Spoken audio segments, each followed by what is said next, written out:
आइए जानते हैं कि प्रहलाद जी ने किस प्रकार से भगवान के दर्शन किए हैं, कितने कष्टों को सहन करने के बाद। तो जब सृष्टि की रचना हुई तो ब्रह्मा जी ने मनु और शत्रुपा को आदेश दिया कि जाओ सृष्टि की रचना करो, सृष्टि बढ़ाओ। तो मनु और शत्रुपा ने कहा, प्रभु हम इस छोटे से कमल के पत्ते पर कब तक वास करेंगे, क्योंकि पृथ्वी को हिरण्याक्ष चुरा करके ले गया है। ब्रह्मा जी ने कहा, आप चिंता न करें। भगवान विष्णु को ये बात पता चली तो भगवान विष्णु सूकर का रूप धारण करके, यानी कि 12 भगवान का रूप धारण करके पाताल लोक में पहुंचे। और पाताल लोक में जहां हिरण्याक्ष पृथ्वी को चुरा करके ले जाकर के पाताल लोक में सो रहा था, भगवान श्री हरि पृथ्वी को उठा करके ले जाने लगे। हिरण्यकश्यप का छोटा भाई था। हिरण्याक्ष की आंख खुली, कहने लगा, कौन है इस तरीके से पृथ्वी को चुरा करके ले जाना है? यदि इस पृथ्वी को ले जाना है तो पहले हमसे युद्ध करना होगा। भगवान युद्ध करने के लिए तैयार हो गए। युद्ध किया तो युद्ध में हिरण्याक्ष का भगवान ने वध कर दिया और पृथ्वी को ले जाकर के जल पर स्तर किया। बोली 12 भगवान की जय। भगवान ने पृथ्वी को जल पर स्तर किया। ये बात हिरण्याक्ष के बड़े भाई हिरण्यकश्यप को पता चली, मेरा भाई इस दुनिया में नहीं रहा, उस विष्णु ने मेरे भाई का वध कर दिया है। विष्णु, मैं तुझे जीवित नहीं छोड़ूंगा, मैं तुझसे अपने भाई का बदला अवश्य लूंगा, लेकिन कैसे? ये हिरण्याक्ष और हिरण्यकश्यप दोनों ही पिछले जन्म में जय और विजय नाम के 2 पहरेदार थे। ये दोनों भगवान विष्णु के वैकुंठ धाम का पहरा लगाते थे। एक दिन सनक सनंदन सनातन सनत कुमार चारों ऋषि भगवान विष्णु के दर्शन करने के लिए वैकुंठ धाम गए। जय और विजय जी ने रोक दिया और कहा कि आप अंदर नहीं जा सकते। यदि आपको अंदर जाना है तो पहले हमें अपने प्रभु से आज्ञा लेकर के आने दीजिए, उसके बाद आप अंदर जाना। ऋषियों ने जय और विजय से कहा कि तुमने हमें रोक करके तुम हमारा अपमान किया, इसलिए हम तुम्हें श्राप देते हैं। और श्राप क्या दिया? श्राप देकर के चारों ऋषि बोले, 3 जन्म तक भूमि पर रहो पिशाच समान,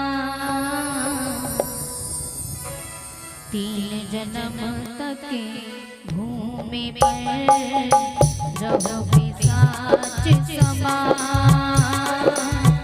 अब आगे मत कीजियो ऋषियों का अपमान रे भैया, ऋषियों का अपमान।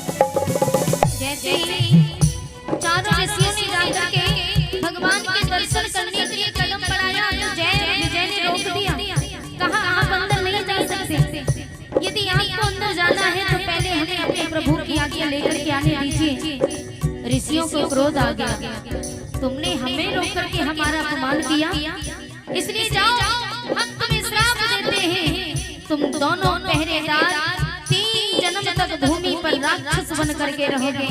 पहरेदार चरणों में गिर गए, प्रभु हमें इतनी बड़ी सजा मत दीजिए, हमसे बहुत बड़ी भूल हो गई, हमें क्षमा कर दीजिए। ऋषियों ने कहा श्राप तो हम वापस नहीं ले सकते, लेकिन इसमें कुछ बदलाव होगा। और वो बदलाव क्या क्या था? तुम पिशाच होगे होगे तेज निधार, तुम पिशाच होगे होगे तेज निधार, तुम्हें उठाएंगे दीनबंधु भगवान भोजी, दीनबंधु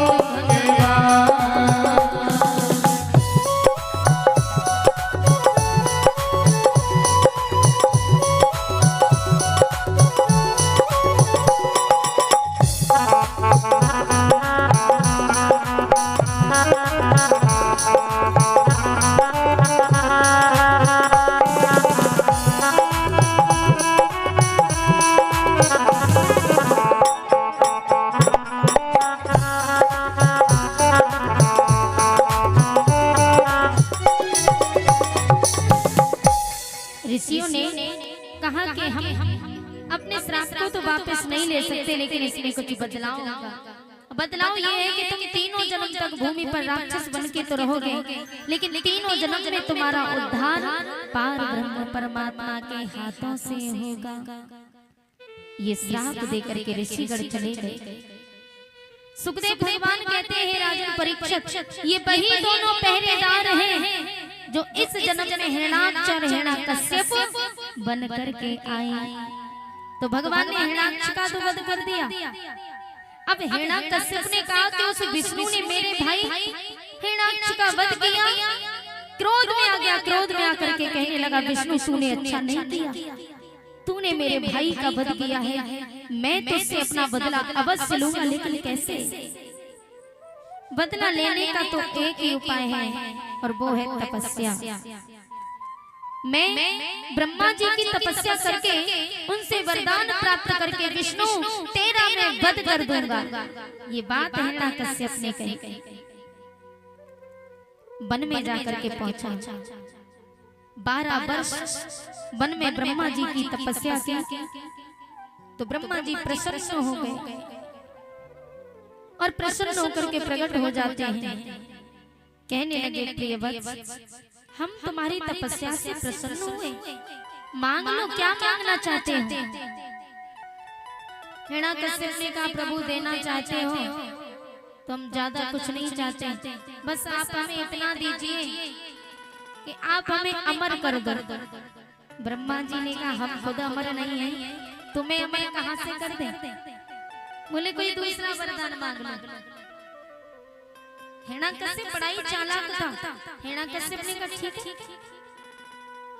ये देना नहीं चाहते तो कोई बात नहीं, कुछ अधिक नहीं इतना दे दो। हे प्रभु, अमर करना नहीं चाहते हो तो कोई बात नहीं, बस हम ज्यादा कुछ नहीं चाहते, इतना दीजिए। कुछ अधिक नहीं इतना दे दो, नीचे न मरो ऊपर न मरो, निस में न मरो दिन में न मरो, बाहर न मरो भीतर न मरो। और हे प्रभु, नर से न मरूं पशु से न मरूं, व्यापे कोई हथियार नहीं, जीवन में मुझे भोगने को रह जाए कोई व्यवहार नहीं। बोली प्रभु हम ज्यादा कुछ नहीं चाहते, बस आप हमें इतना दीजिए, न मैं बाहर मरूं न भीतर मरूं न ऊपर मरूं न नीचे मरूं, न अस्त्र से न शस्त्र से न नर से न पशु के न साल के 12 महीने में न दिन में न रात में, एक सांस में इतने वरदान मांग लिए। ब्रह्मा जी ने कहा ऐसा ही होगा। वरदान प्राप्त करके हिरण्याकश्यप इतना शक्तिशाली हो गया, ऐलान कर दिया कि सुनो, आज के के बाद कोई भी यज्ञ नहीं करेगा, आज के बाद कोई भी पूजा पाठ नहीं करेगा, आज के बाद कोई भी विष्णु का नाम नहीं लेगा, जिसका भी भगवान है वो आज से हम हैं। ऐलान कर दिया। छोटे मोटे राजा पहले से ही डर से अपना राजपाट छोड़ करके चले गए। हिरण्यकश्यप ने इंद्र का इंद्रासन भी छीन लिया था। उसी समय इंद्रदेव को क्रोध आ गया। एक दिन हिरण्यकश्यप के शिकार से बाहर गया हुआ था। हिरण्यकश्यप की पत्नी का नाम था कयाधु। तो रानी कयाधु का गर्भ धारण था। इंद्र को मौका मिला, मौका पाते ही इंद्रदेव रानी कयाधु को कैद कर लेते। हाथ में तलवार लेकर के मारना चाहा तो देव ऋषि नारद प्रकट हो गए। नारायण नारायण। देवराज, अरे आप एक पुरुष होकर के एक अबला नारी पर हाथ उठाते हो, कितनी लज्जा की बात है। देव ऋषि नारद की बात सुन के देवराज इंद्र ने कहा, नारद जी, मेरा ये तात्पर्य नहीं था कि मैं एक पुरुष हूं और ये एक नारी है, मैं इसलिए नहीं मार रहा हूं, बल्कि मैं तो इसलिए मार रहा हूं, इसका गर्भ धारण है, इसका पति है वो एक राक्षस है, और इसके गर्भ में जो अंश जो शिशु पल रहा है, क्या पता वो भी राक्षस और हम देवताओं का संहार करे, इसलिए मैं इसका वध कर रहा हूं। ना रहेगा बांस, ना बजेगी बांसुरी। नारद जी ने कहा, देवराज, तुम जिसको मारने जा रहे हो उस माँ के गर्भ में कोई साधारण बालक नहीं, भगवान का भक्त अवतार लेगा, जो हिरण्यकश्यप की मृत्यु का कारण बनेगा। ये बात जैसे सुनी तो देवराज इंद्र प्रसन्न हो गए और मैया कयाधु को छोड़ करके क्षमा करके वहां से चले जाते हैं। अब तो मैया कयाधु चरणों में गिर गई, नारद जी के बाबा, आपने मेरे प्राणों को बचाया, अब तो आप ही मेरे सर्वस्व हो। चरणों में गिर के कहने लगी, गुरुदेव आप ही मेरा कल्याण करेंगे। हाथ जोड़ करके बोली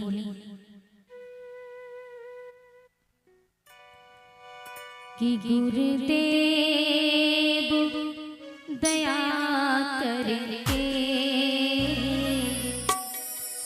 मुझे अपना बना लेना।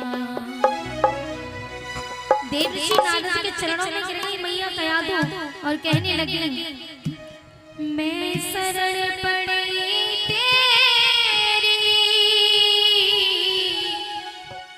चरणों में जगा देना,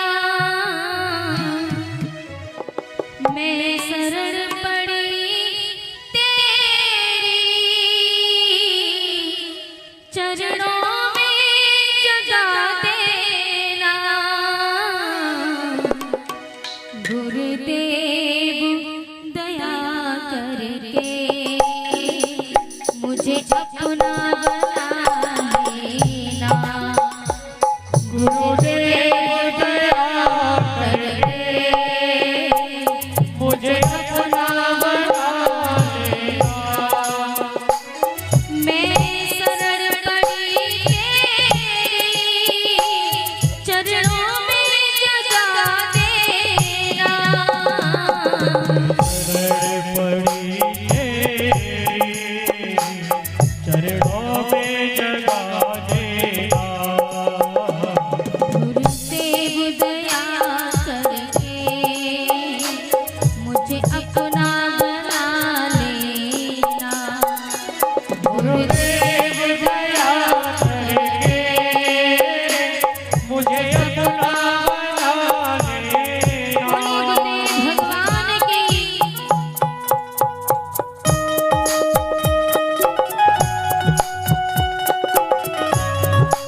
करुणा दिखलाओ तुम।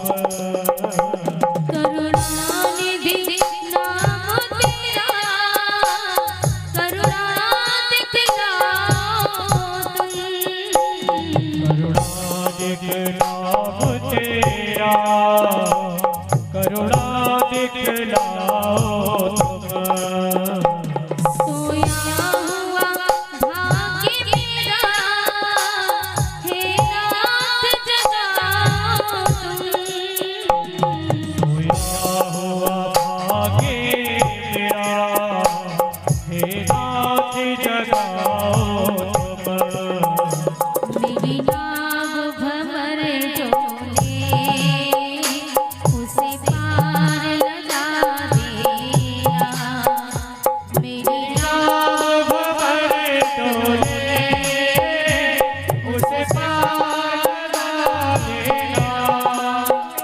गुरुदेव दया करके मुझे अपना बना लेना। मैं शरण पड़ी तेरी, चरणों में जगा देना। शरण पड़ी तेरी, चरणों में जगा देना। गुरुदेव दया करके मुझे अपना बना लेना। गुरुदेव दया करके मुझे अपना बना लेना। गुरुदेव दया करके मुझे अपना बना लेना। मैं शरण पड़ी तेरी, चरणों में जगा देना। मैं शरण पड़ी तेरी, चरणों में जगा देना। गुरुदेव दया करके मुझे अपना बना लेना। गुरुदेव दया करके मुझे अपना बना लेना। मैं शरण पड़ी तेरी,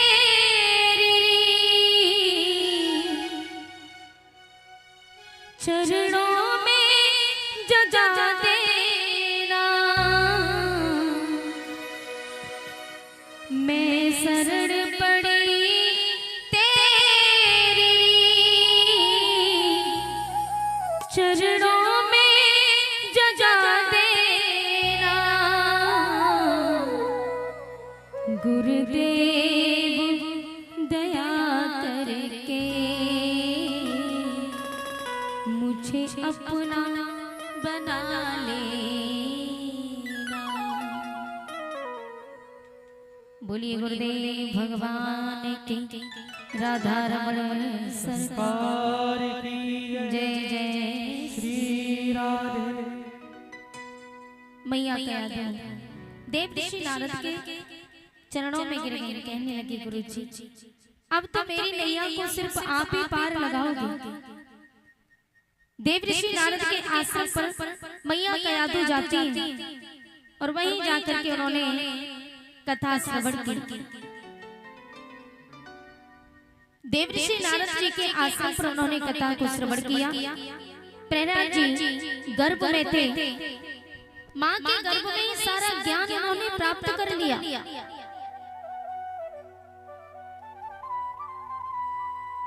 गर्भ अवस्था में यदि हमारा गर्भ धारण है तो गर्भ अवस्था में भगवान की कथाओं को सुनना चाहिए, भगवान का सत्संग श्रवण करना चाहिए। यदि आप ऐसा करते हो तो प्रभाव आपकी संतान पर जाता है। गर्भ अवस्था हो तो भगवान की कथाएं सुनो, सत्संग श्रवण करो तो आपकी संतान पर फर्क पड़ता है। संतान को कैसे ढालना है ये माँ के हाथों में होता है। माँ चाहे तो अपने पुत्र को चोर बना दे, माँ चाहे तो सिपाही बना दे। माँ के हाथों में होता है। माँ जैसे संस्कार देगी बेटा वैसा ही बनेगा। कहते ना जब पेड़ होता ना, छोटा सा पेड़ अगर टेढ़ा चले तो उसको आप सीधा कर दो तो फिर सीधा ही चलेगा।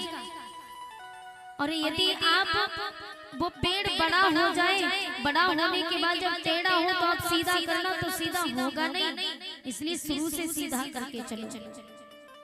अपनी संतान को संस्कार दो, जैसे संस्कार आप दोगे वो वैसा ही बनेगा। चोर अगर बनता है तो चोर भी माँ बनाती है बेटे को। जब छोटा सा होता है ना, किसी के खेत से सब्जियां चुरा करके लाए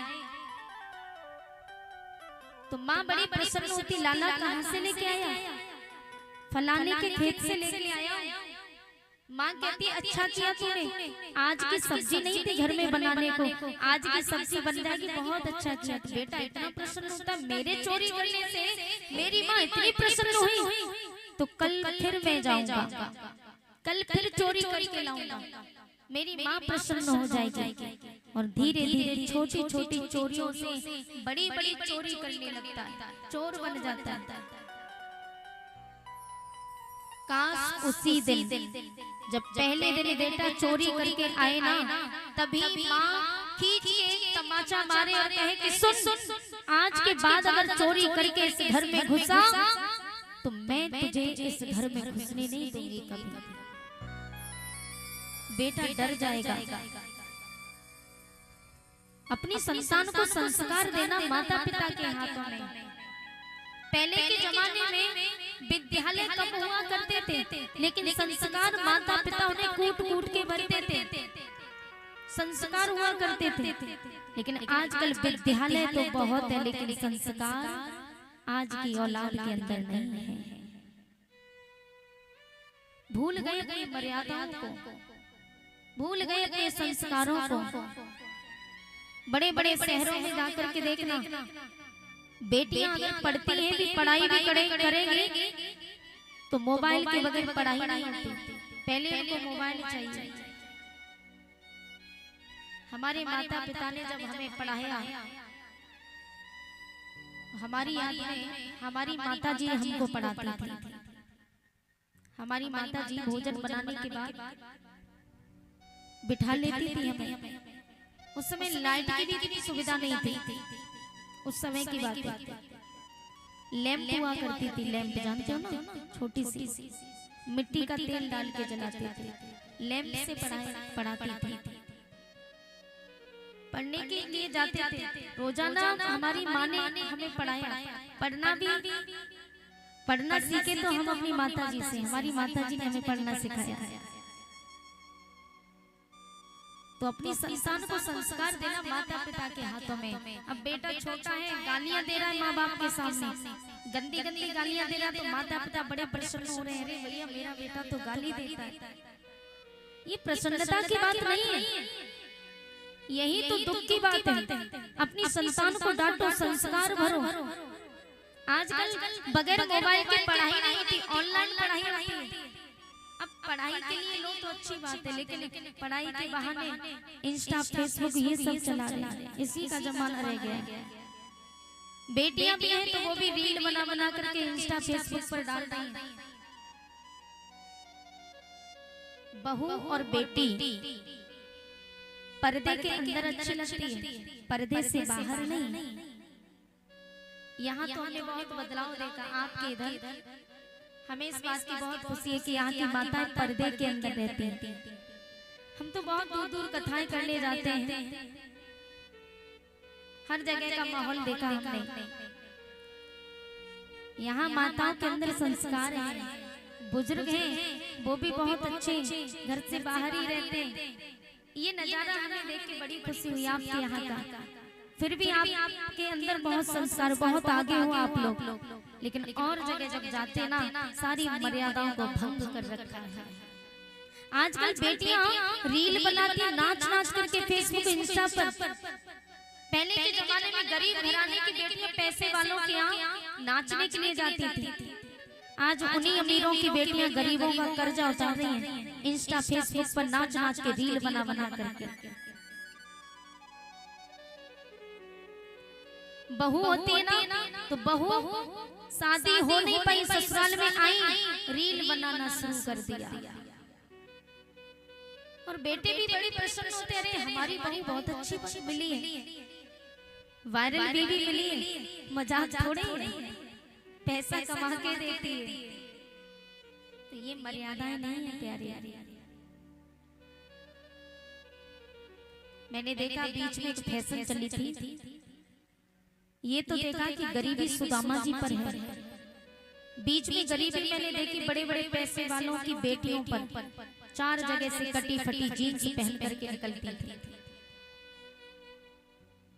ये कहाँ की मर्यादा है? सबसे अच्छा पहनावा मुसलमानों का होता है, सर से लेकर पांव तक बदन ढका होता है। लेकिन यहाँ मैंने कल की कथा में बताया था कि महाभारत हुआ था, द्रौपदी के चीर हरण करने पर महाभारत हुआ, वस्त्र उतारने पर द्रौपदी की महाभारत हुआ।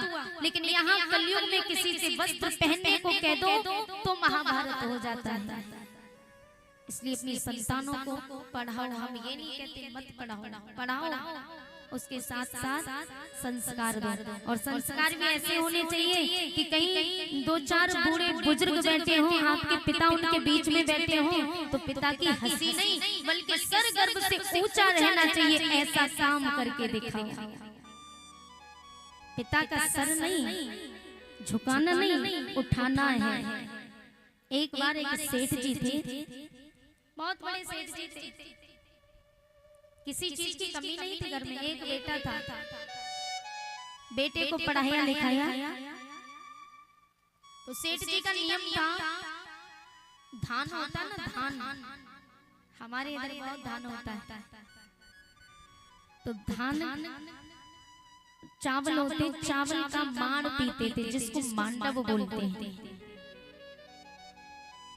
सुबह सुबह गरम गरम माड़ पीते थे नमक डाल के, अच्छा भी रहता वो शरीर के लिए। तो उनका रोज का नियम था, रोजाना यही पीते थे।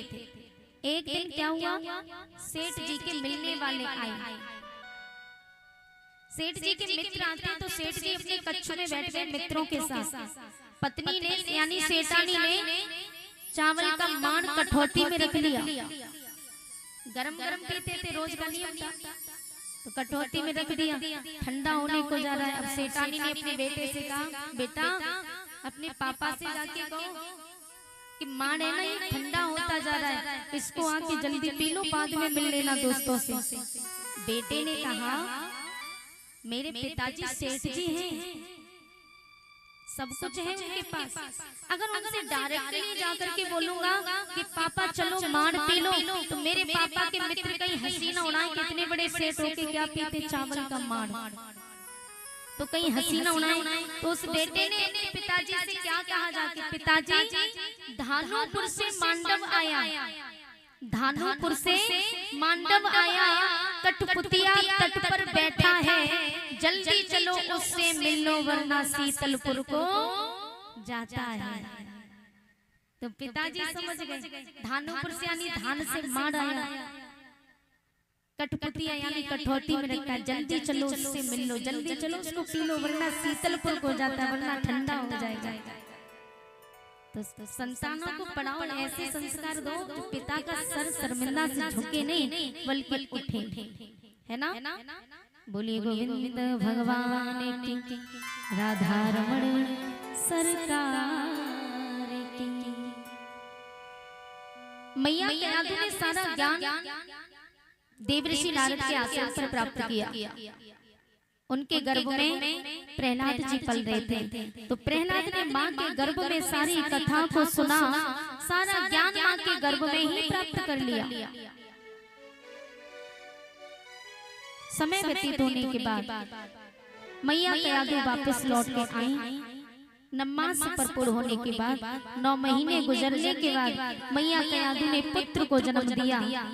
तो जिस पुत्र को जन्म दिया उस पुत्र का नामकरण संस्कार हुआ, तो उसी पुत्र का नाम प्रहलाद पड़ा। बोलो भक्तवत्सल भगवान की। हिरण्यकश्यप के 4 पुत्र थे, राग, अनुराग, वैराग और प्रहलाद। ये 4 पुत्र थे। प्रहलाद जी छोटे थे। प्रहलाद जी का जन्म होते ही कृष्ण रूपी ग्रह ने प्रहलाद को ग्रस लिया। कृष्ण ग्रह गृहीतात मुनिवेद जगदी ग्रसमः।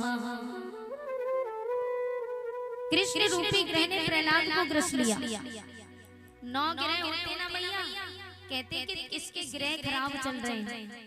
जो 9 ग्रह होते हैं, 9 ग्रह किसी को अगर ज्यादा परेशान करें, ज्यादा किसी को सताएं, तो पंडित जी के द्वारा हवन पूजा पाठ करवा के ग्रह शांत करवा देते थे। लेकिन ये जो 10वां ग्रह है ना, ये टेढ़ी टांग वाला कौन है? ये टेढ़ी टांग वाला ग्रह है ना, ये 10वां। ये पहले तो किसी को लगता नहीं है, और जिसको लगता है ना वो भगवान का फिर परमानेंटली हो जाता है। फिर कितने भी ग्रह शांत करवाओ, ये शांत होने वाला नहीं है। कहते हैं सूरदास काली कामर पे चढ़े ना दूजा रंग। काला रंग हर किसी रंग पर चढ़ जाएगा, लेकिन काले रंग पर कोई रंग चढ़ने वाला नहीं है। बोलो राधे राधे। मैंने कहा था ना राधे राधे जोर से बोला करो। बोलो राधे राधे, ऐसे जोर से बोला करो, ठीक है ना? पता चलता रहेगा हाँ भैया मुंदौल में कथा चल रही है। बोलिए गोविंद भगवान की। कृष्ण रूपी ग्रह ने प्रहलाद को ग्रस लिया। अब प्रहलाद जी को पढ़ने के लिए भेजा। 5 वर्ष के हुए प्रहलाद जी, तो हिरण्यकश्यप ने अपने पुत्र को पढ़ने के लिए जिस विद्यालय में भेजा, उस विद्यालय का नाम था हिरण्यकश्यप दानव विश्वविद्यालय। उस विद्यालय में पढ़ने के लिए भेजा, जहाँ दैत्यों के गुरु शुक्राचार्य के पुत्र शांडामृत थे, और कहा स्मरण रहे यहाँ सिर्फ दैत्यों के पुत्र पढ़ने आते हैं। अगर ये मेरे दुश्मन का नाम लेने लगा तो समझ लेना तुम्हारी खैर नहीं है। ठीक है महाराज। हिरण्यकश्यप पुत्र को छोड़ के चले गए। समय बीतता गया। अब तो प्रहलाद जी ने तो माँ के गर्भ में सारा ज्ञान प्राप्त कर ही लिया था, तो उन्हें सीखने की आवश्यकता क्या है? प्रहलाद जी पढ़ाई तो करने लगे, लेकिन गुरु जी का रंग चढ़ने वाला नहीं है, क्योंकि पहले से बिहारी जी का रंग चढ़ गया उनके ऊपर। हिरण्यकश्यप कुछ दिनों के बाद मिलने के लिए गया अपने पुत्र से। तो प्रहलाद ने अपने पिताजी को देखा, हंसते हंसते बोले पिताजी आ गए, पिताजी आ गए, गले से लग गए प्रहलाद। हिरण्यकश्यप ने भी पुत्र को गोदी में उठा लिया। अब हिरण्यकश्यप ने कहा पुत्र बताओ कितने पाठ याद किए? प्रहलाद जी ने कहा पिताजी मैंने 1 पाठ याद किया है। अच्छा हाँ, अच्छा तो सुनाओ। प्रहलाद जी ने गुरुजी की तरफ इशारा किया। गुरुजी सुना दो। गुरुजी तो ये समझ रहे जो मैंने सिखाया वही सुनाएगा। गुरुजी को क्या पता कौन सा पाठ सुनाने वाला है। गुरुजी ने कहा हाँ सुनाओ। प्रहलाद ने कहा तो सुनो। तत् साधु मन में सुर वही अम्बे हलाम सदा समुद्र वेगे ध्यान सदग्रहास हित्वात्मपातं ग्रहमन्दगूपं वनं गतो यत्म हरिमाश्रयेत्। हित्वात्मपातं ग्रहमन्दगूपं, कूपम माने कुआं। तो जो घर गृहस्थी का जो अंधा कुआं है, प्रहलाद जी कह रहे हैं पिताजी गृहस्थी का जो अंधा कुआं है, इस अंधे कुएं से बाहर निकल के देखो और गोविंद का भजन करो। जो ये बात कही हिरण्यकश्यप ने एकदम से प्रहलाद को दूर फेंका और तलवार निकाल करके गुरुजी की गर्दन पर रख दी। बोले कहो महाराज हमने कहा था ना यहाँ सिर्फ दैत्यों के पुत्र पढ़ने के लिए आते हैं, और ये क्या बोल रहा है? ये मेरे शत्रु मेरे दुश्मन का नाम ले रहा है। गुरुजी चरणों में गिर गए। महाराज कांप रहे। बोले महाराज हमने नहीं सिखाया, हमने नहीं सिखाया। तुमने नहीं सिखाया, हमने भी नहीं सिखाया, फिर ये सीख के आया कहाँ से? बोले महाराज मुझे तो लगता है ये पेट से सीखा हुआ है। महाराज हिरण्यकश्यप ने कहा, बोले सुनो, आगे से याद रखना, आगे से ये मेरे दुश्मन का नाम लेने ना पाए। एक पाठ याद किया है, इससे आगे याद ना। बोले जो आ गया महाराज। समय व्यतीत होता गया। एक बार प्रहलाद जी भ्रमण करने के लिए जाते,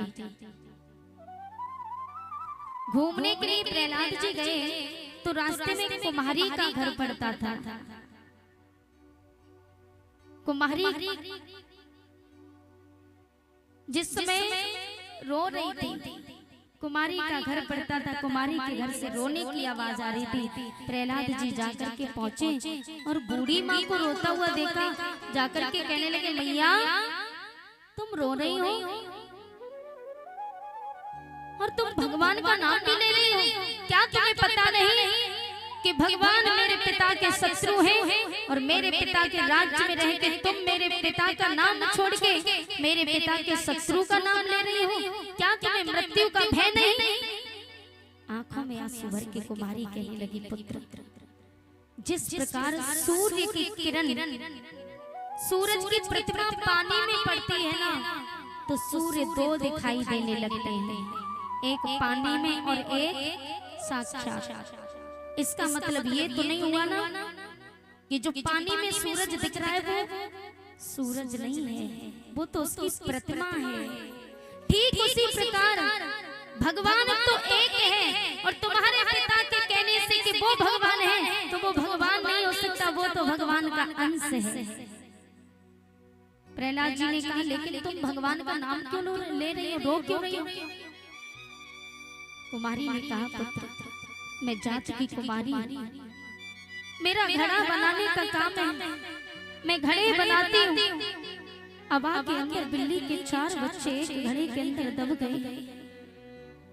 उस हवा के अंदर अग्नि प्रज्वलित हो चुकी है, इसलिए मैं भगवान से प्रार्थना कर रही हूँ कि प्रभु उन बच्चों की रक्षा करना। प्रहलाद जी कहने लगे, मैया तेरे भगवान के नाम लेने से वो बच्चे अगर नहीं बचे तो? कुमारी ने कहा, पुत्र अगर वो बच्चे मेरे भगवान के नाम लेने से नहीं बचे तो तुम आकर के मुझे सूली पर चढ़ा देना, और अगर वो बच्चे बच गए तो बस आकर के मुझे बधाई दे देना, और मैं कुछ नहीं चाहती। प्रहलाद जी कहने लगे, माँ मैं सुबह आऊंगा और जब तक मैं आ नहीं जाऊं अब नहीं खोलना। प्रहलाद जी ये बात कह के चले गए, लेकिन कुमारी आज भगवान के चरणों में पड़ी है, प्रभु अगर आज आप बच्चों के प्राण नहीं बचाए, मेरा संसार में और कोई भी नहीं है प्रभु। आपके सहारे में अपने जीवन को बिता रही हूँ, और आपने भी अगर मेरी लाज नहीं बचाई तो आज के बाद कोई भी इस पत्थर को भगवान नहीं मानेगा, कोई आपको नहीं पूछेगा प्रभु, कोई तेरा नाम नहीं लेगा। आज कुमारी को सारी रात हो गई, आंख से आंख नहीं लगी है, अश्रु की धारा बह रही है, रोते रोते मैया सर पटक रही है, कह रही है प्रभु सब कुछ को छीन लिया, कम से कम मेरे विश्वास को मत छीनो प्रभु। और रो करके कहा मैया ने, प्रभु मेरा कोई नहीं है तेरे सिवा,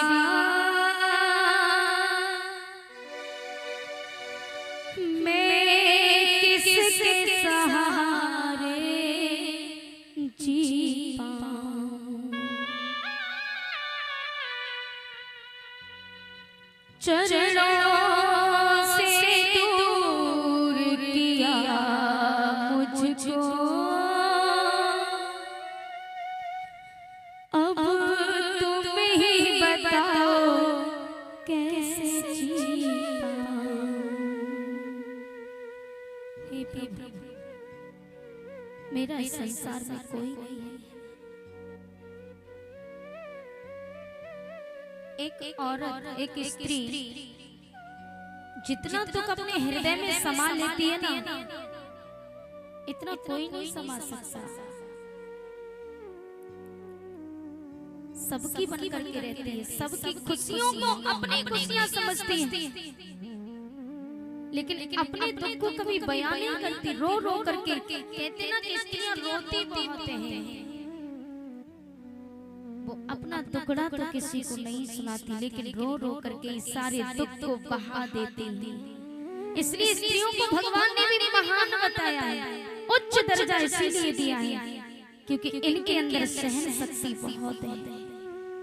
जितना ये सहन करती है ना, जाकर के एक विधवा स्त्री से पूछो, अगर किसी पुरुष की पत्नी मर जाए तो कुछ क्षण के लिए रोएगा, भूल जाता है, हंसते फिरते सबसे बातचीत करने लगता है, लेकिन औरत हर रोज तिल तिल के मरती है।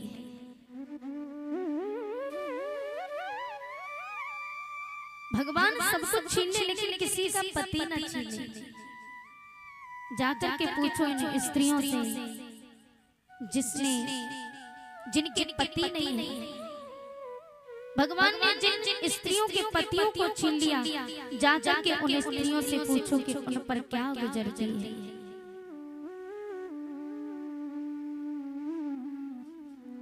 उनका संसार में कुछ होता भी तो नहीं।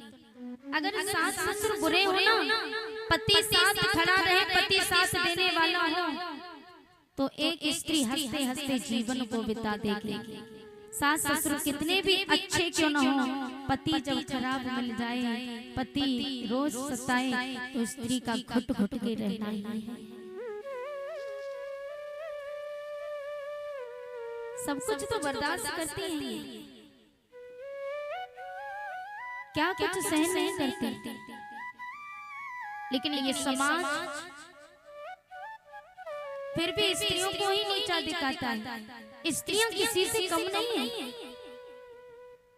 लेकिन बात यह है कि ये अपनी मर्यादाओं को नहीं तोड़ती।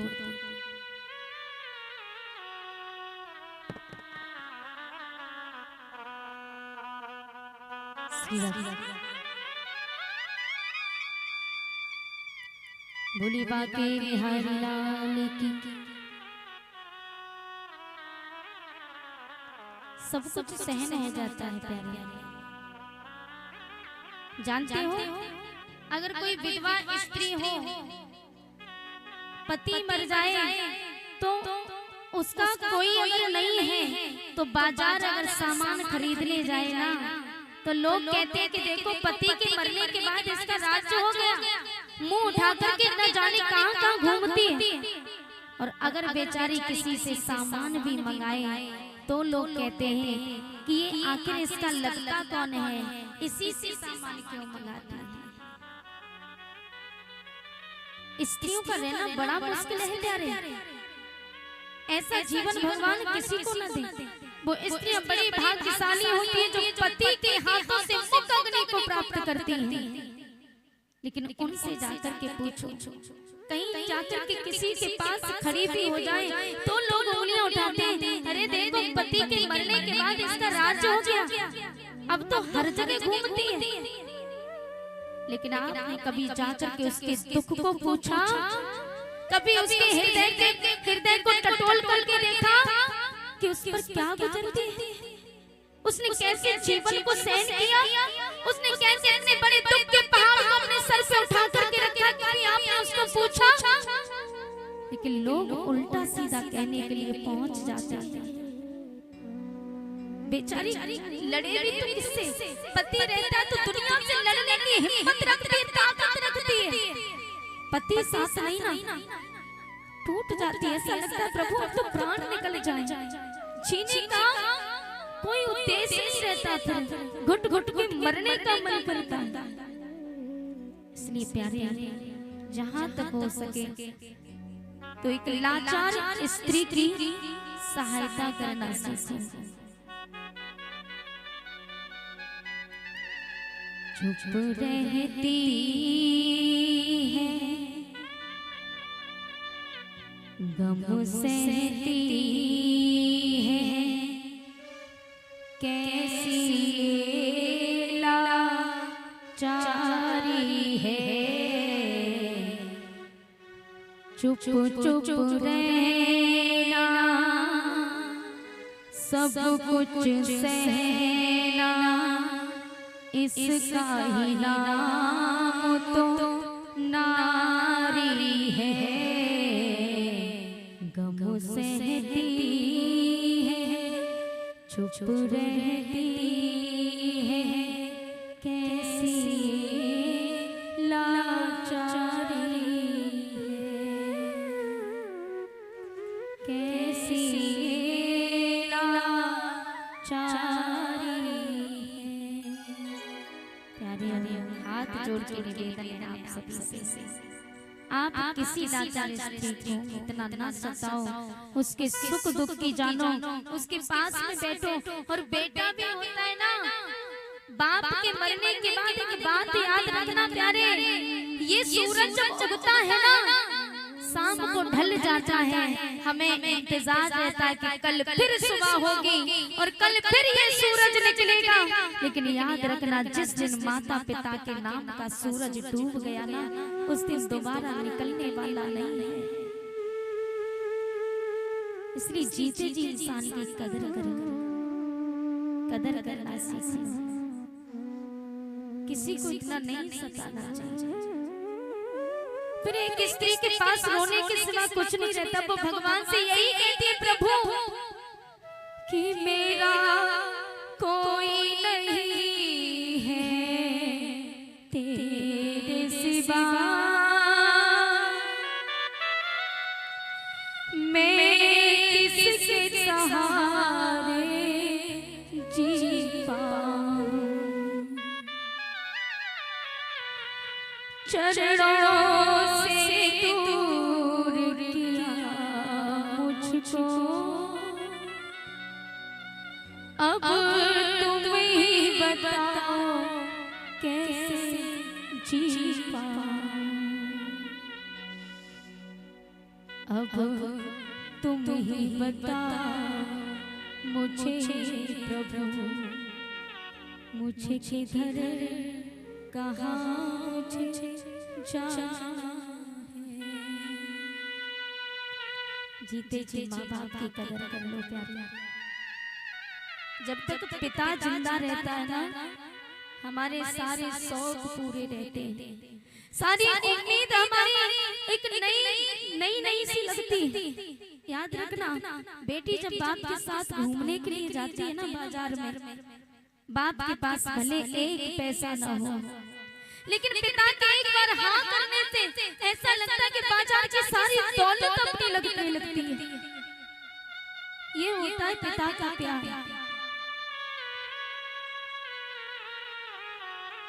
हमारे इस सारे संसार में हमारी जो बहनें हैं,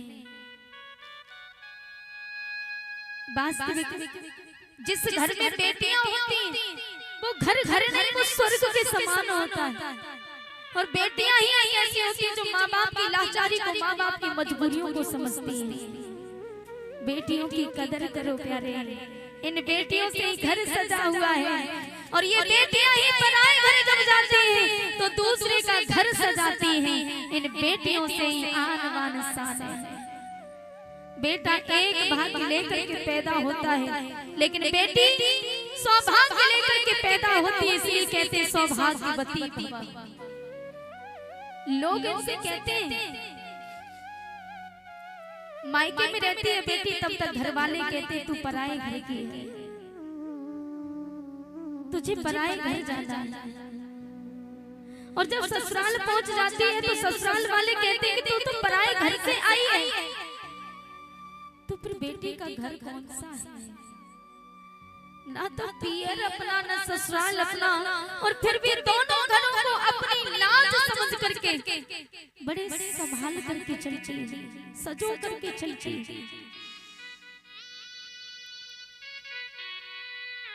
जिनके माता पिता होते ना प्यारे, कहते हैं दर्द क्या है सीने का, ये पसलियां समझती हैं,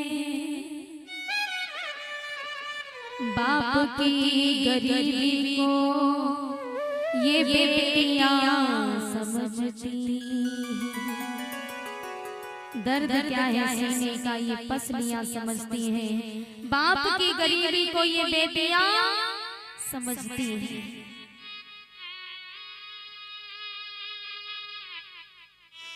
जिन घर में बेटियां हैं वो घर तुलसी की तरह महकता है। इसलिए सभी से निवेदन है अपने अपने माता पिता की कदर करो। जब तक माँ बाप का साया सर पे है ना, दुनिया वालों से लड़ जाओगे। माँ बाप नहीं तो मुंह ताकते रह जाओगे। मुंह ताकने के सिवा कुछ नहीं है। ध्रुव जी जानते हो, जब ध्रुव जी बगिया में खेलने के लिए जाते हैं,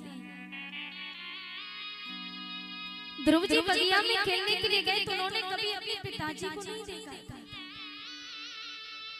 बगिया में खेलने के लिए गए तो उन्होंने कभी खीर पूड़ी नहीं देखी थी। जौ की रोटी नमक से खा खा करके मैया सुनीति ने ध्रुव को पाला था। और जब बगिया में खेलने के लिए गए तो एक दिन त्योहार था। सभी बच्चे कह रहे थे भैया आज तेरे घर क्या बना है? बोले भैया मेरे घर तो पूड़ी बनी है, मेरे घर कचौड़ी बनी है, कोई कह रहा मेरे घर खीर बनी है। और जब ध्रुव जी से पूछा तो ध्रुव की आंखों में आंसू भर आए। ध्रुव जी ने कहा भैया मेरे घर तो जौ की रोटी बनी है। ध्रुव जी रोने लगे। सभी बच्चे हंसी उड़ाते तो ध्रुव जी रोते रोते माँ के पास में आए और माँ से कहा मैया एक बात पूछूं? हाँ मेरे लाल पूछ। माँ ये खीर पूड़ी क्या होता है? ध्रुव की माँ की आंखों में आंसू भर आए। ध्रुव की मैया अपने पुत्र को सीने से लगा के रोने लगी। लाल ये तू कहाँ से सीख से आया है? तो ध्रुव ने कहा माँ वो सभी बच्चे बातचीत कर रहे थे। पिता से मिलने के लिए गए तो पिता ने भी कुछ बोला नहीं, मौसी ने धक्का मार दिया। तब ध्रुव ने घर परिवार को त्यागा। मेरा पिता अगर भगवान है तो उससे मिलके आऊंगा। इसलिए प्यारे हाथ जोड़ के निवेदन है हमारे भगवान हमारे माता पिता ही हैं, इनकी कदर करो। तो सच है कि भगवान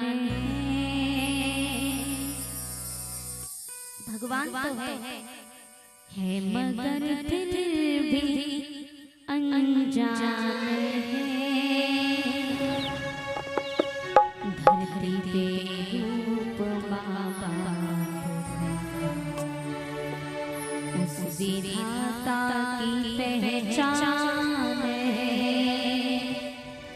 ये तो सच है कि भगवान है मगर फिर भी अनजान है। ये तो सच है कि भगवान है मगर फिर भी अनजान है। धरती पे रूप बाबा उस विधाता की पहचान है। ये तो सच है कि भगवान है।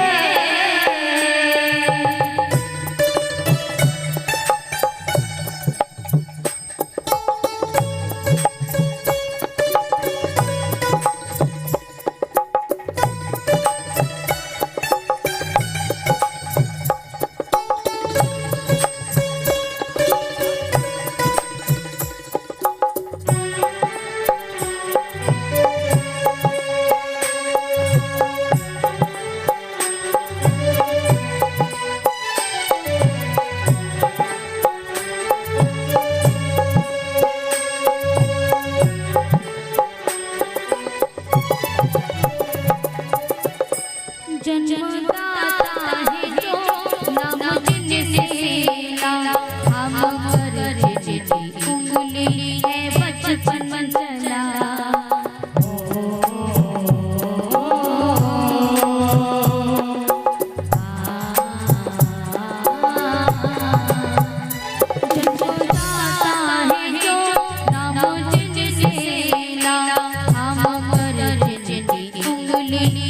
बचपन चला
जन्म दे जो माँ जिसे जग गए अपनी संतान में प्राण जिसके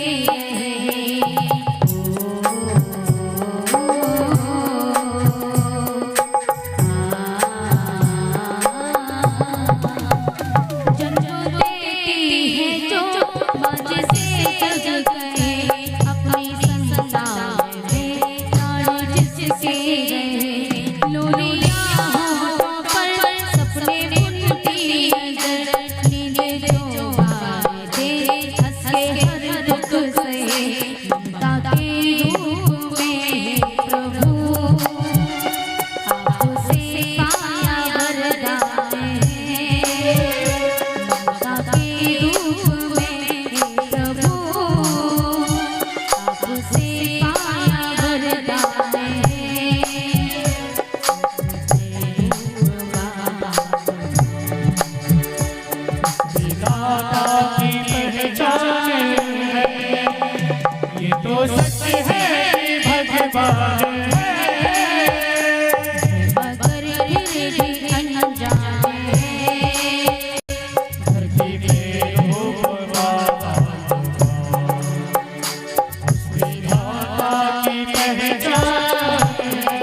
मैया कुमारी सारी रात हो गई रोते रोते कहती है प्रभु आपके सिवा मेरा इस दुनिया में अब कोई नहीं है, मेरी लाज बचाओ। सारी रात हो गई भगवान का भजन करते करते सुबह हुआ तो सुबह होते ही प्रहलाद जी पहुंच जाते कुमारी के पास। कहा माँ कहाँ है तेरी अबा के पास में लेकर के गए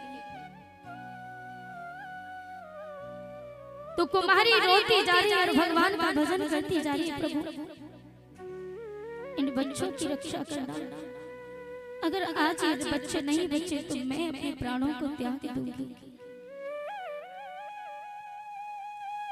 अबा के अंदर सारे घड़े पक जाते हैं, मात्र एक घड़ा कच्चा रह गया जिसके अंदर बिल्ली के 4 बच्चे थे।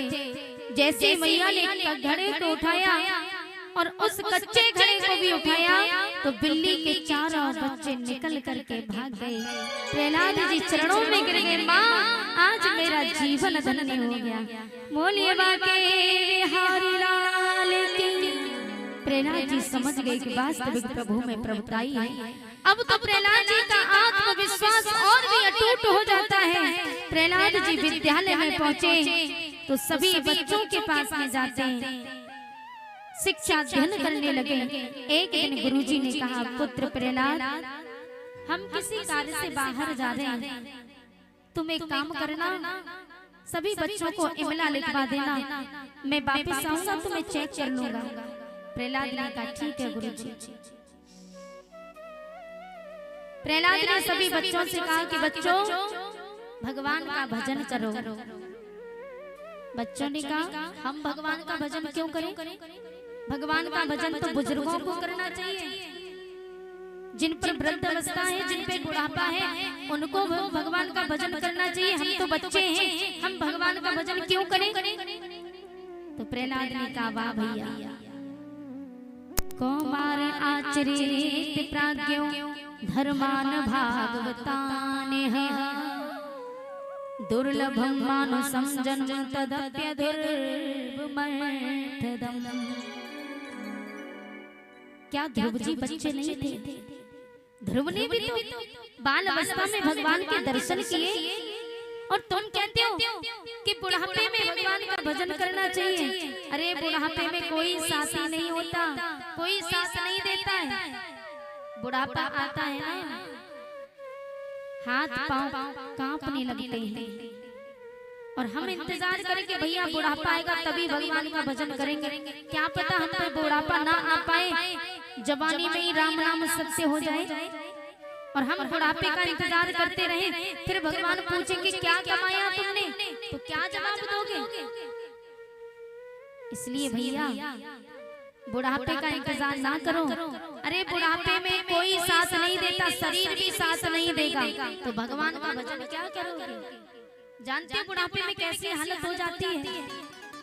नाक से बहेगा नाला, आंख पे तनेगा जाला, लाठी से पड़ेगा पाला जरा जिंदगानी में। हाथों में लाठी थमा दी जाएगी, आंखों पे जाला पड़ जाएगा, ऐसी हालत हो जाएगी। खड़े खड़े वस्त्रों में करोगे मलमूत्र त्याग, पड़े पड़े थूकते रहोगे पीक दानी में।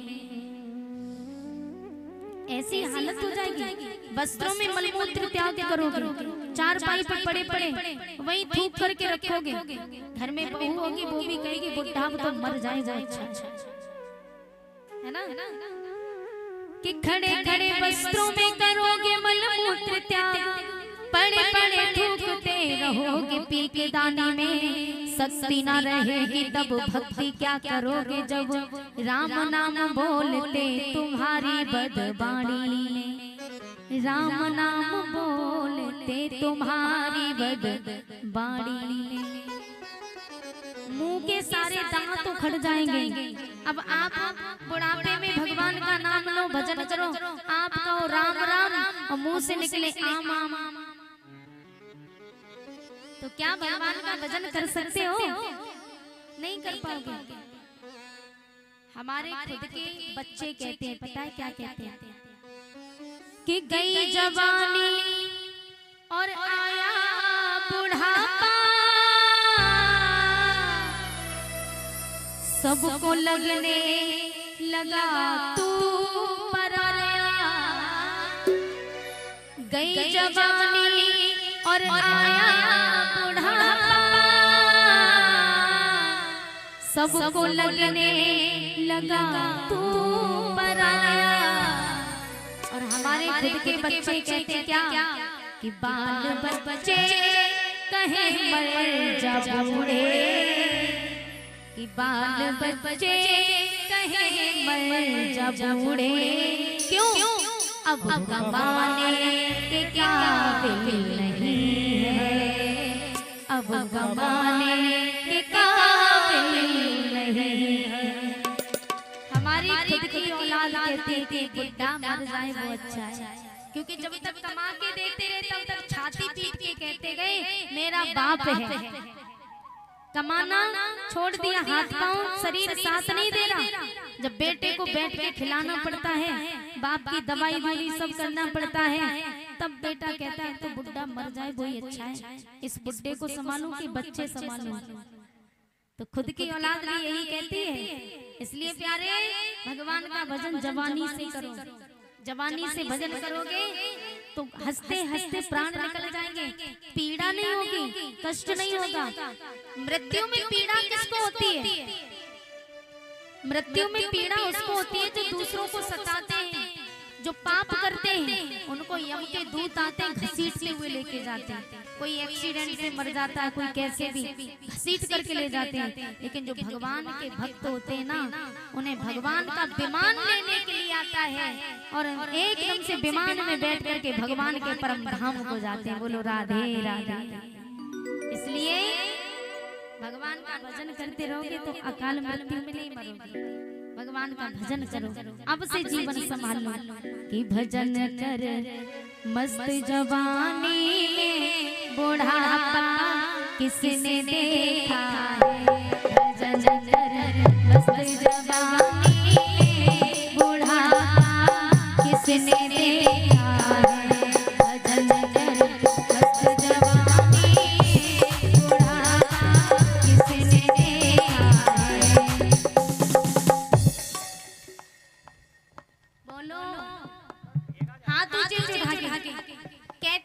जितने ऊंचे हाथ उठाएंगे वो उतनी जल्दी ऊपर जाएंगे। अरे नहीं, तरक्की की ओर, तो तरक्की की ओर जाना चाहते हो, ऊंचे ऊंचे हाथ। 1 2 3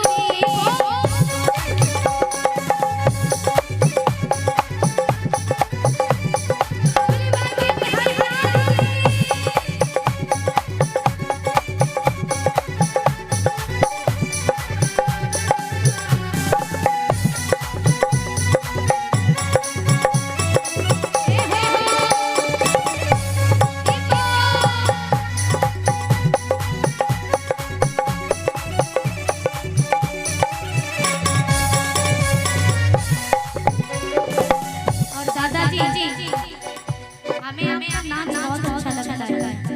थोड़े खड़े हो जाओ। क्या बात है, जोरदार ताली लगाएंगे हमारे दादाजी के लिए। आँख से अंधे हो जाओगे, दर्द तुम कर नहीं पाओगे।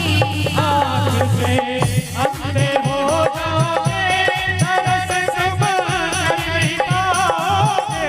इसलिए दर्द कर, जय हो। दर्द कर, दर्द कर, बस जवानी बुढ़ा किसने देखा है।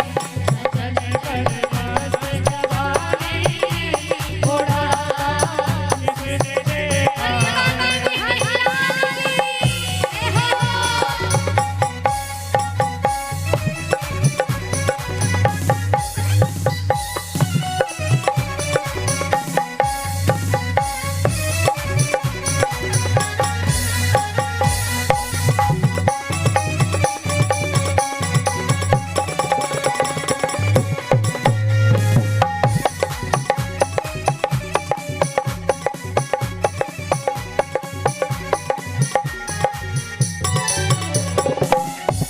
कान से बहरे हो जाओगे, भजन तुम सुन नहीं पाओगे। आँख से बहरे हो जाओगे, भजन तुम सुन नहीं पाओगे। इसलिए भजन सुन, भजन सुन, भजन सुन, मस्त जवानी बुढ़ा किसने देखा। सजन कर मस्त जवानी, बुढ़ा किसने देखा।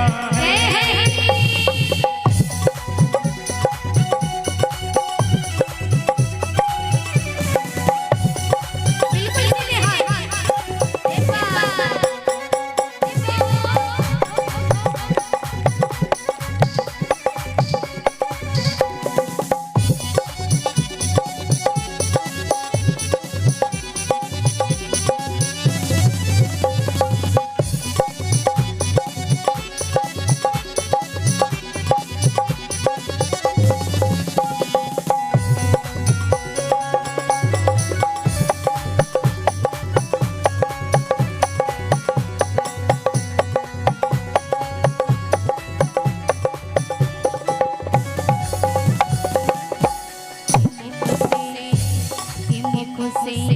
गूंगे हो जाओगे, भजन तुम कर नहीं पाओगे। मुझसे गूंगे हो जाओगे, भजन तुम कर नहीं पाओगे। इसलिए बोलते रहा करो, जय राधे राधे, जय राधे राधे, जय राधे राधे, जय राधे राधे, जय राधे राधे। कहते हैं कि बोलने को दी जुबान, पर तू बोलता क्यों नहीं।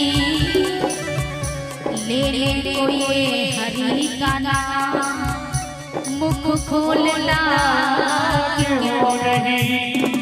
बोलने को दी जुबान, तू बोलता क्यों नहीं। और लेने को हरि का नाम, मुख खोलता क्यों नहीं। लेकिन आज का न बोलना, अगर आज नहीं बोले तो कि आज का न बोलना, कल वहाँ याद आएगा। तू बोलना तो चाहे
बोली राधे रानी सरकार की।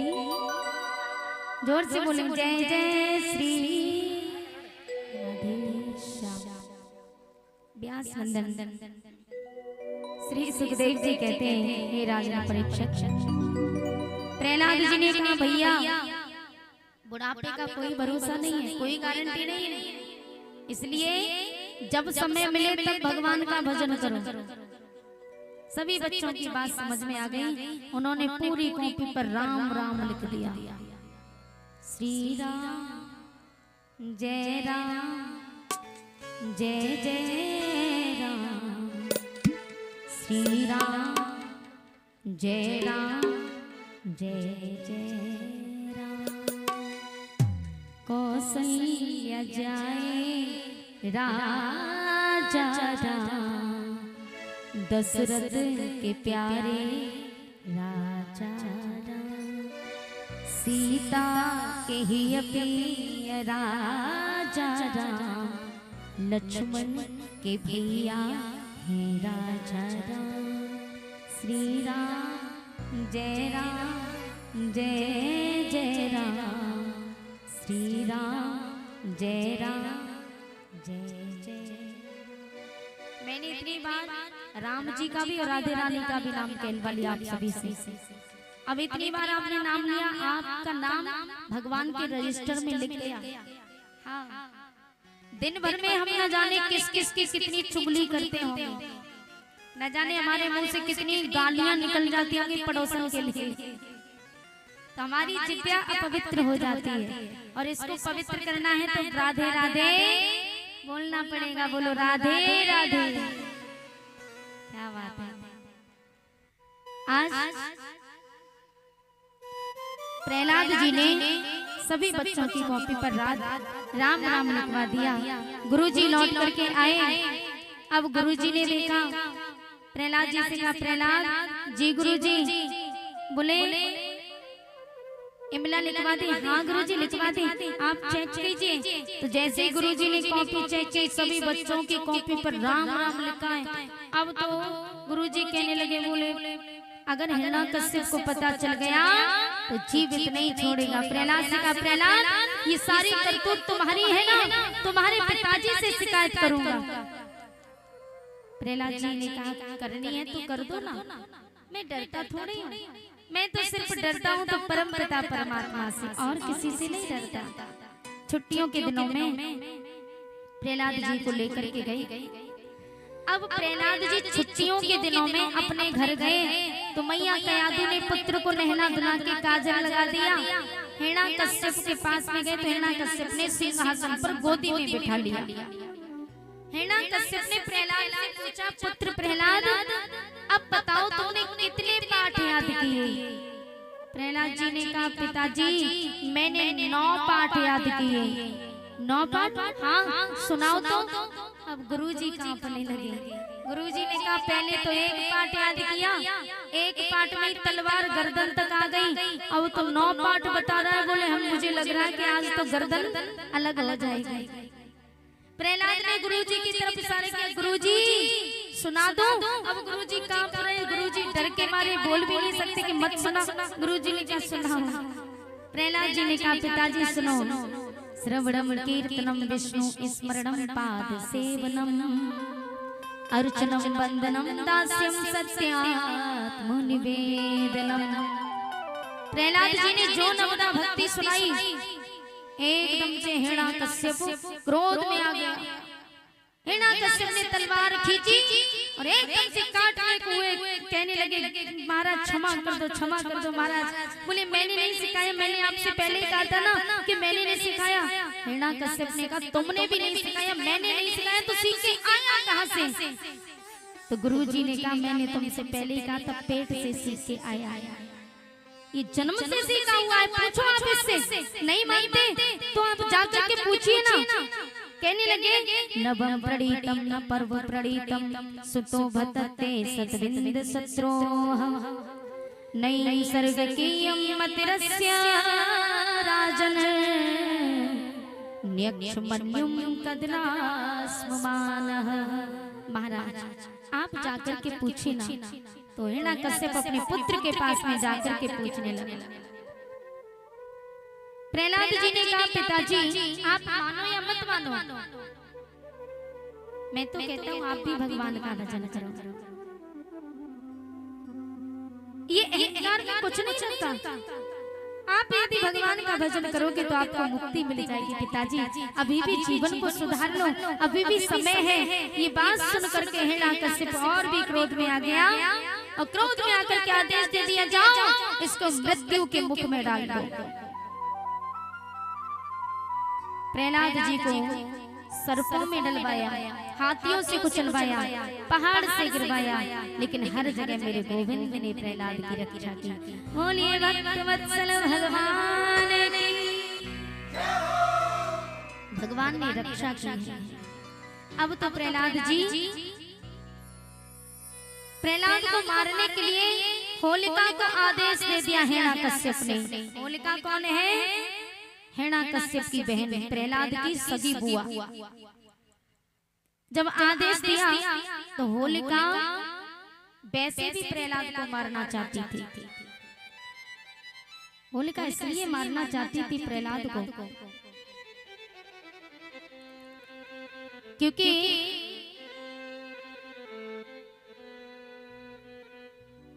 होलिका के जो पति थे विप्रचित,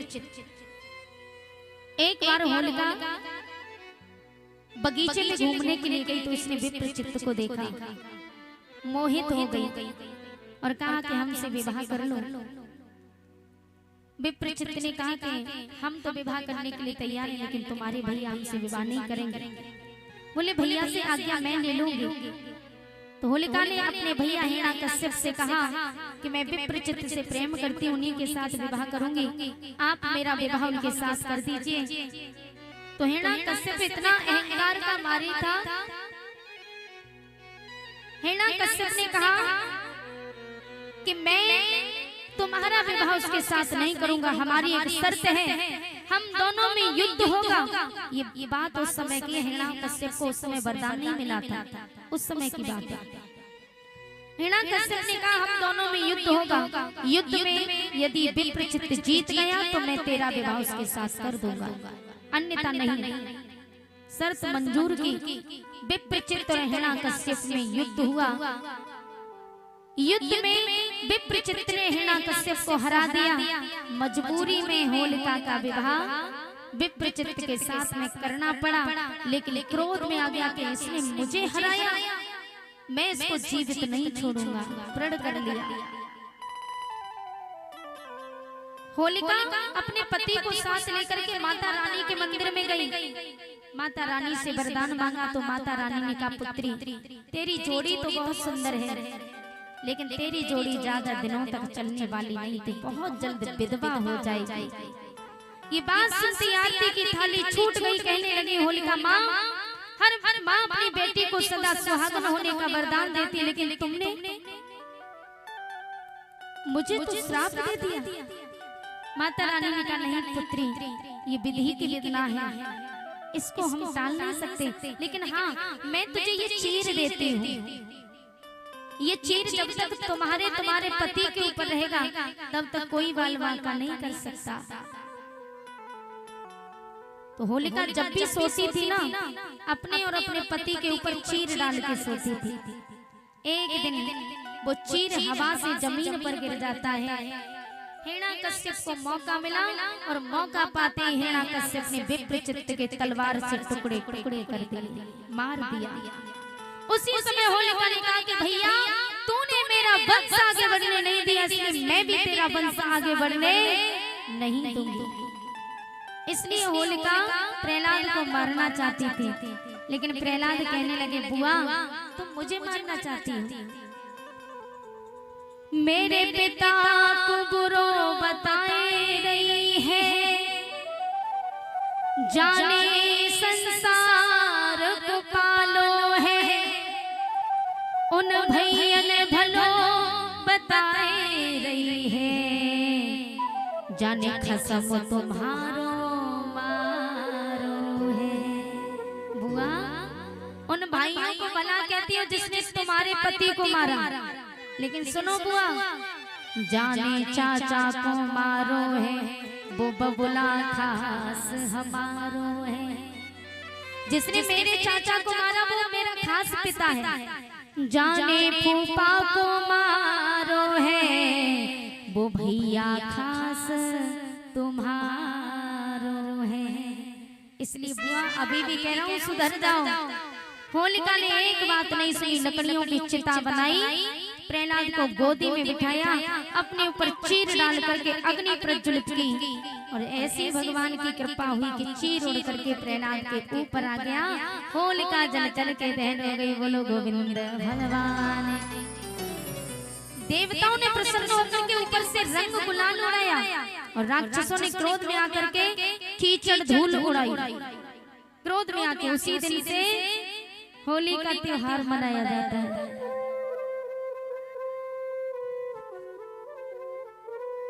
उसी दिन से होली का त्योहार मनाया जाता है।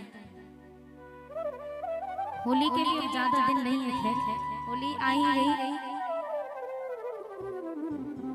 और दीपावली का त्योहार सभी जानते हैं क्यों मनाया जाता है।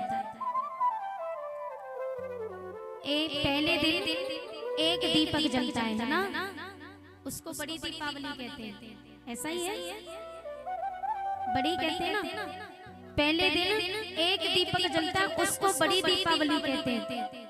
और दूसरे दिन अनंत बहुत सारे दीपक जलते हैं, उसको छोटी दीपावली कहते हैं। तो ऐसा इसलिए कहते हैं क्योंकि जब भगवान श्री राम 14 वर्ष का वनवास करके वापस आए तो ये बात केवल मैया कौशल्या को पता थी। तो मैया कौशल्या घी का दीपक जला करके भगवान श्री राम की आरती उतारती हैं और वही दीपक देहरी पर रख दिया। अयोध्या वासियों ने देखा इतने वर्षों के बाद दीपक मैया कौशल्या की देहरी पर। अयोध्या वासियों ने पूछा कि माँ आज ये दीपक क्यों? तब मैया कौशल्या ने कहा कि आज मेरा पुत्र राम घर वापस आया है। अयोध्या वासी इतने प्रसन्न हुए कि माँ ये बात हमें पता नहीं थी, कल हम सब मिल करके भगवान श्री राम के आने की खुशी में दीपक जलाएंगे। तो दूसरे दिन सभी अयोध्या वासियों ने अनंत सारे दीपक जलाए। और रक्षाबंधन का त्योहार क्यों मनाते हैं ये हम आपको आने वाली कथा में बताएंगे। होलिका जब जल करके दहन हुई, ये बात हिरण्याकश्यप को पता चली। तो हिरण्याकश्यप स्वयं प्रहलाद को मारने के लिए चला। तो प्रहलाद जी कहने लगे पिताजी मोहि राम नाम प्यारो। प्रहलाद जी कहने लगे पिताजी कि मोहे राम नाम प्यारो, पिताजी मोहे मत मारो। मोहे राम नाम प्यारो, पिताजी मोहे मत मारो।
तो हिरण्याकश्यप ने कहा कि मैं भी तो देखूं तुझे कौन बचाता है, बोल कहाँ है तेरा पिता?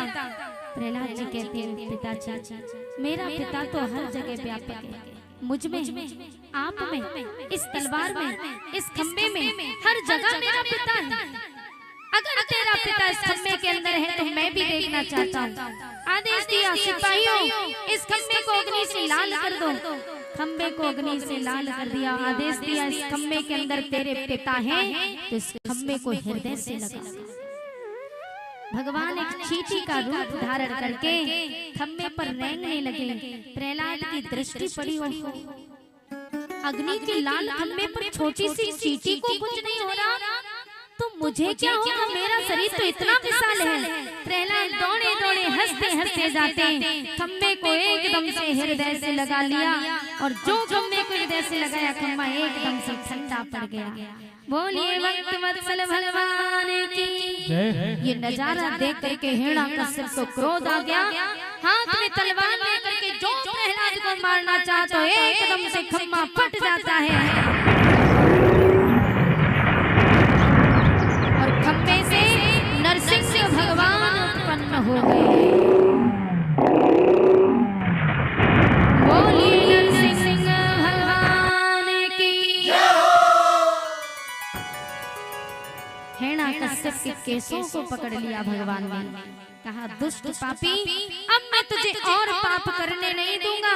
बहुत तूने मेरे भक्त को सता लिया, अब मैं अपने भक्त पर अत्याचार करने नहीं दूंगा।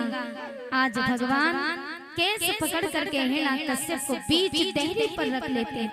कहा बोल, तेरे वरदान के मुताबिक तू बाहर है कि भीतर? प्रभु न बाहर न भीतर, बीच देहरी पर।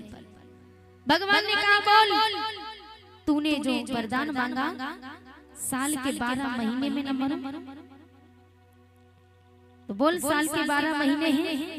13वां महीना भगवान ने प्रकट किया।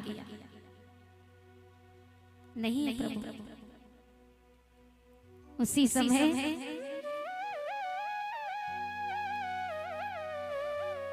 भगवान कहने लगे, संध्या का समय था।